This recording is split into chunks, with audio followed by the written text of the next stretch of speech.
बहुत प्यारा निर्गुण आप सब सुनी। यदि अच्छा लगे तो चैनल के सब्सक्राइब करब, अपन प्यार दुलार दे। कैसे ननद रूपी नर नारी है,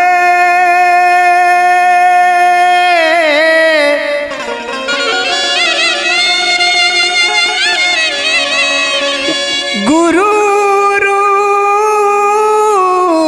भौजाई,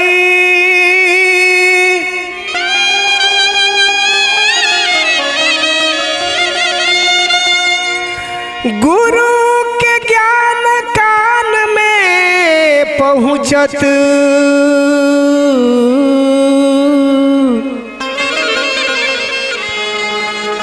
जन्म सुफल हो जाई।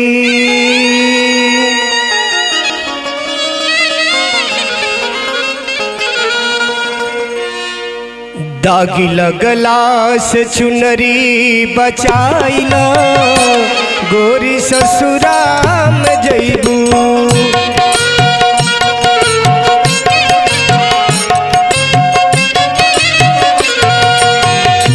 दागी लगला से चुनरी बचाइला, गोरी ससुरा में जइबू।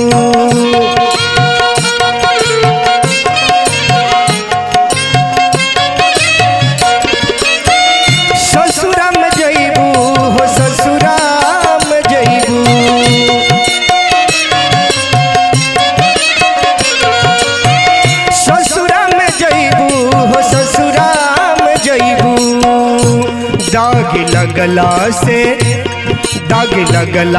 से चुनरी बचाइला, गोरी ससुरा में जइबू।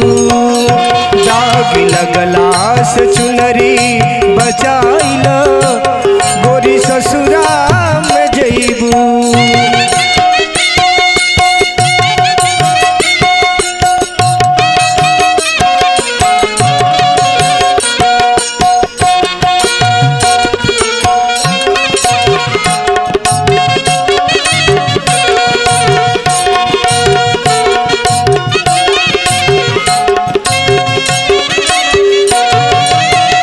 ससुरा में के साड़ी पहने सिखाई,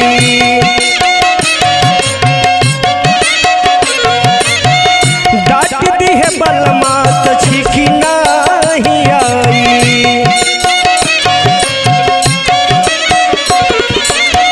ससुरा में के साड़ी पहने सिखाई, डांट दी है बलमा तो छिकी नहीं आई।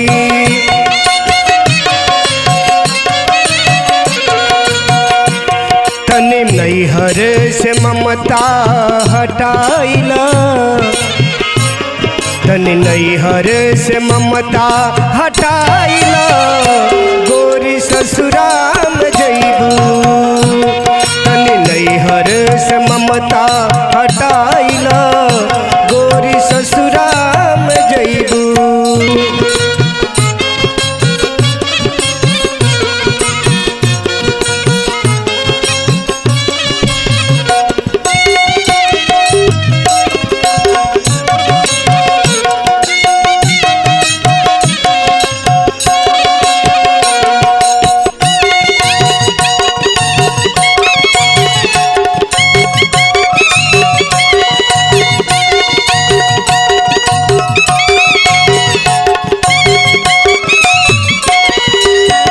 छोराबा बछरुआ के जाप पहिनई हो,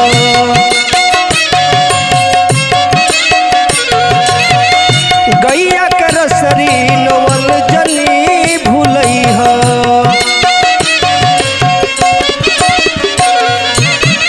छोराबा बछरुआ के जाप पहिनई हो,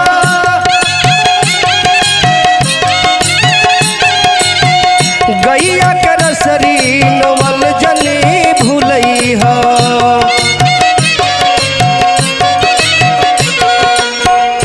विभव राम नाम के तसली में जुटाइला,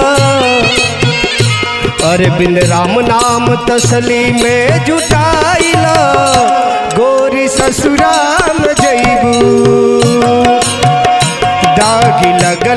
से चुनरी बचाइला गोरी ससुराम जइबू दाग लगला से चुनरी बचाइला गोरी ससुराम